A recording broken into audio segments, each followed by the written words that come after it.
കനലും കലഹവും അർജന്റീനക്കാരുടെ കടവുളിന്റെ കണ്ണീരും കണ്ട 120 minute. Colombian കുളമ്പുകൾക്കിടയിൽപ്പെട്ട് ഇടറി വീണ മെസ്സിയും മാലാഖയും. തലനാരിഴക്ക് വഴിമാറിപ്പോയ അനേകം അവസരങ്ങൾ. വേച്ചുവേച്ചൊടുക്കം വീണുപോയ ലയണൽ മെസ്സിയെ സ്കലോണി തിരിച്ചു വിളിക്കുമ്പോൾ 64 മിനിറ്റ് മാത്രമേ ആയിട്ടുള്ളൂ. പേരിടാനറിയാത്തൊരു വേദനയാൽ ബെഞ്ചിലിരുന്ന് വിതുമ്പിക്കരഞ്ഞ മെസ്സി.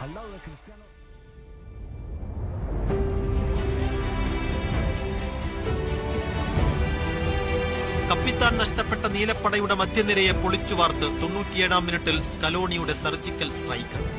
ലൗതാരോ മാർട്ടിനസും ലോസെൽസോയും പരഡസും ഒരുമിച്ച് കളത്തിലേക്ക്. 112-ാം മിനിറ്റിൽ ലിയോയുടെ മുഖം തെളിഞ്ഞു. ലോസെൽസോയുടെ പാസിൽ നിന്നും ലൗതാരോയുടെ വെടിച്ചില്ല. 8 മിനിറ്റിനകം അന്തിമ കാഹളം.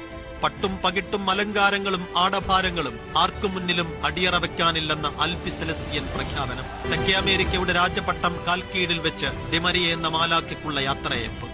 പൂക്കാൻ മടിച്ച വസന്തമൊടുക്കം അസ്തമിക്കാൻ മറന്ന അതിശയം.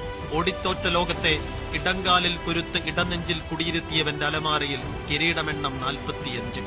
കോപ്പ വിട്ടുകൊടുക്കാൻ ഇഷ്ടപ്പെടാത്തവർ ലോക കിരീടവും കാത്തുസൂക്ഷിക്കുമെന്ന പ്രതീക്ഷയിൽ പുതിയ കിനാക്കൾ മെയ്യുന്ന ആരാധകരെയും ബാക്കിയാക്കി കോപ്പ അമേരിക്കയ്ക്ക് ശുഭപര്യവസാനം.